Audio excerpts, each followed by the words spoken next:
different modes. The only two which are interesting are mode 4 and mode 5. In mode 4, it's the main current one, I would say. The encryption is based on MD5 and AES.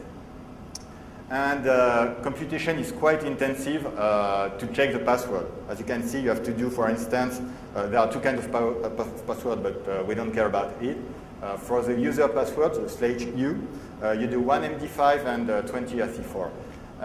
But they said, okay, this is nice, this is security, these are known algorithms, but we need something which is faster.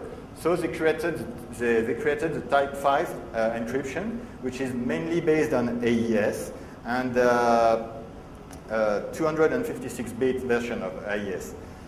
However, if you look at the computation, there is a big difference between type 4 and type 5. Okay, type 5 was made to be fast, so an attacker can also brute force it faster. So the conclusion of this comparison is that if your password is shorter than 32 bytes, you have to use type 4. Otherwise, brute force of your password will be much more easier. And that's why currently most people should still use type 4.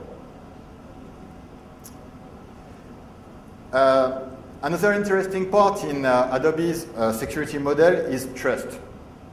By default, a PDF is just a PDF. Okay, it's not supposed to be able to do anything. But you can sign a PDF. Okay, what if a PDF is signed? Nothing. It just says, okay, I am the one who created this PDF. Fine. It gives you no additional privilege. So they had another feature which is called certification. If you have some certificate in your storage, and the PDF is signed with this certificate, you can also associate properties with this certificate. For instance, you can tell, okay, if this PDF is signed with such certificate, then it can connect to this website. So that's why I told you a few minutes ago that if an attacker can modify the user configuration, for instance, he could inject its own certificate in the user storage with many, many privileges. Then he can do whatever you want. But still, you have to inject the attacker's certificate in the user storage. But you have much better. You have usage rights. Usage rights are certificates made by Adobe themselves. So when a PDF is signed by Adobe in a specific way, then you can add some features to the reader, which is not supposed to have these features. So for instance, you can modify a PDF. You can, if you have a form in PDF, on a PDF with usage right, you can edit this form and save it with the fields field. In fact, last year we believed there was only a single key, so we get it, and we use this usage right. Sorry, we use this usage right to do our values. But we searched a little bit more, and we found a second key, which in fact is proposed with a lifecycle. And this second key allows you to add additional features and especially use SOAP connections. And I will show you in the end a way to use them. So, as I told you, you can no more sign a PDF with Adobe's key. You can still activate usage rights even if you are not using an Adobe's product once you have these keys. But if you sign a PDF now with these keys, you've got a warning. Another very common way the reader is used is in plugin. So Paul told about it yesterday, so I won't get much into the detail because it looked much more than I did. I will just show you some examples here.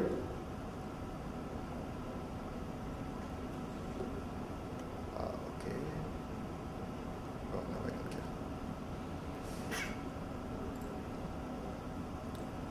So for instance, you can open a PDF here, and I just added an alert box saying, okay, I'm in this PDF, and now I will jump to any other place. So it's all about that.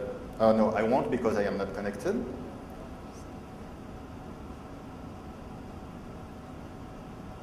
Uh-oh. Please stay alive.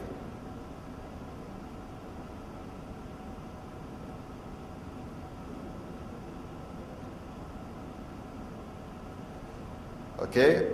You can embed some JavaScript into your PDF, so this one gathers some information. There's also different level of information. Some information, if you try to get too much information, you will have a pop-up saying you are trying to get access to information on another level. But you can get some pretty interesting information. And as I show you, you can send them on the net also. So for instance, you can combine the previous one with this one. Okay, I am in this one. And here I say, okay, let's do a post request on Google. Okay, Google's telling me I'm not allowed to do a post, but that's fine. Because you can imagine, for instance, to embed the previous JavaScript with gather information and then extract this information to an attacker website.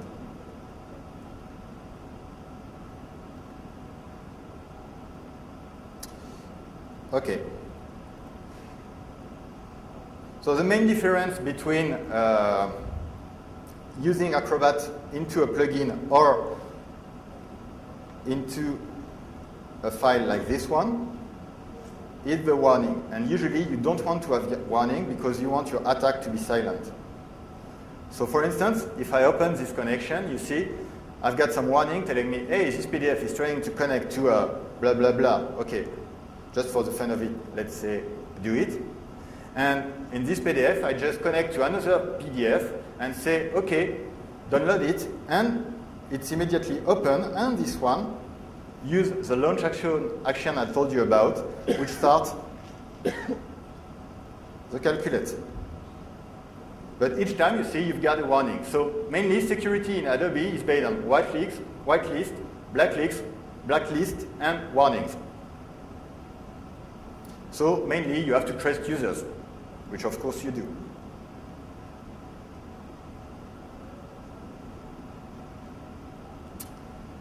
Okay, you can set some information about the plugin on ways to display the PDF and so on, but we don't care about that.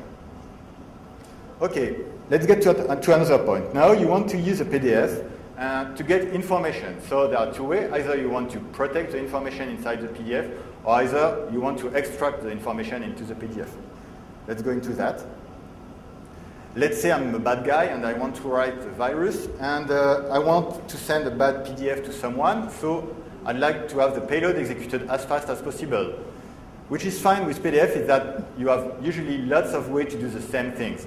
So here are 4 ways to trigger an event as soon as the PDF is open. What is quite funny is that 1 year ago, the open action was really, really intensively used. And since 6 to 8 months now, the last ways with the slash names is really used. And you can find, and I'll show you an example, some PDF which still use both of them, but the first one is broken. So I wondered, okay, is it really easy to use a PDF to hide a virus? Because, okay, there are many ways to trigger the event, there are many ways to encode PDF, so is it easy to use a PDF to do bad things with bad content? So I took the ECAR file, the ECAR test file for the antivirus, and I submitted it to VirusTotal, and the first result was 5 out of 41 antivirus could detect it. I don't know why, I understand why. They are all supposed to detect it, but they didn't. Then I just do a simple manipulation. I compressed the ECAR file, and I applied a filter on the ECAR file. So when the PDF will be open, the filter will be executed on the compressed file, which will then be decompressed and executed. So I submitted this PDF to the VirusTotal again, and this time we also get 5 antivirus detecting it, but it's not the same. So I think it's Autonium, yeah, could not detect it anymore. Okay, that's fine. But what is funny also is that it's VirusBuster. It could not detect the original one, but it could detect the compressed version. I didn't get too much into that, but then I tried to chain several filters, and with 3 filters, as you can see here, only 2 out of 41 could detect it. And then I encrypted the file, and still the 2 same antivirus could detect it. But in fact, the detection is very general. You say, okay, here there is something suspicious. Thank you for your help. Okay, now let's take a real-life example. So I get a malicious PDF in the wild, and I submit it to a VirusTotal, and results are fortunately better, since it's 11 out of 41. But as soon as you encrypt the PDF file with an empty password, the results drop to 1 to 41. Don't ask me which one it was, I can't remember. So when the PDF is, oh, by the way, this works only with type 4 encryption I told you about earlier. With type 5 encryption, you can no more use empty password. So if you encrypt a PDF file with type 4, you can put an empty password and it will be decrypted automatically when you open the file. So it's a very nice way to conceal whatever you want. Okay, so it's easy to hide a virus into a PDF. That's not much of a surprise.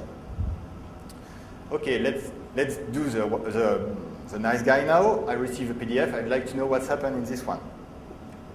So in fact, since I learned for 1 year to speak PDF and to write PDF, mainly there are five things to look at. The structure of the PDF itself.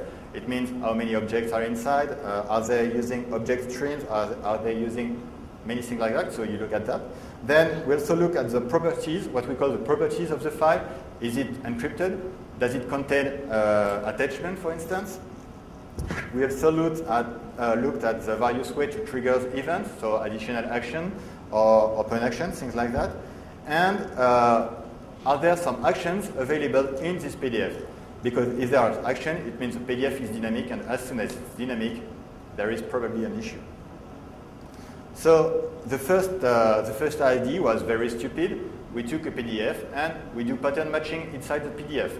But before doing that, we need to sanitize it. So that's the first part of the library we wrote. It was able to sanitize the PDF. Then we can do pattern matching quite easily. So here is the output. You see that we use the encrypted version here of the PDF. Because, in fact, when a PDF is encrypted, not the whole file is encrypted. Only the strings and the content of streams are encrypted. Streams are, for instance, data for an image, text for a page, and things like that. But all that makes the PDF itself is not encrypted. So, for instance, /open action will not be encrypted. It will stay in clear text, so you're still able to analyze it. So here it tells me the PDF is encrypted. Okay, that's true. There is one open action and one names, and 2 JavaScript in this file. Okay, this fast scan based on pattern matching is really fast. So it tells me maybe there is something you should look deeper into this file. Okay, but the pattern matching is really easy to defeat. The best way is to use encryption, of course, but I told you you could still understand what is in the PDF. So there is a wonderful object in PDF language which is called an object stream. So an object stream is a stream which contains PDF objects. But if you are using an object stream on an encrypted PDF, I told you earlier that the content of a stream will be encrypted. So the content of the object stream, that is the PDF itself, will be encrypted. Then the pattern matching cannot match, it cannot work anymore. So using object streams plus encryption, you can almost hide everything you want into a PDF. So still with our library, we are able to read object streams and to part them because, in fact, we instantiate each object we read into the PDF file. So this is really, really slow. But you get the exact match on the object in the files. So if we go back to this file, this time you see the only difference is here. In fact, there is only one JavaScript. So it's time to get into the PDF itself. Here you see in green the open action. So as I told you, this trick was used something like 1 year ago to trigger a bad JavaScript usually. With this PDF I analyzed, what is fun is that in fact the open action here points to object number 3, and this object in fact is a page. So it's not supposed to happen, so the open action here does absolutely nothing. So the guy who created this malicious PDF probably forgot to erase this or just don't know what it means. But you see the new tricks about the names, and if you follow here to the object number 6, which is a JavaScript, we go here and see that object 6 is names. Okay, we knew about that. This names is encrypted because it's a string I told you about, and it gets a reference to object number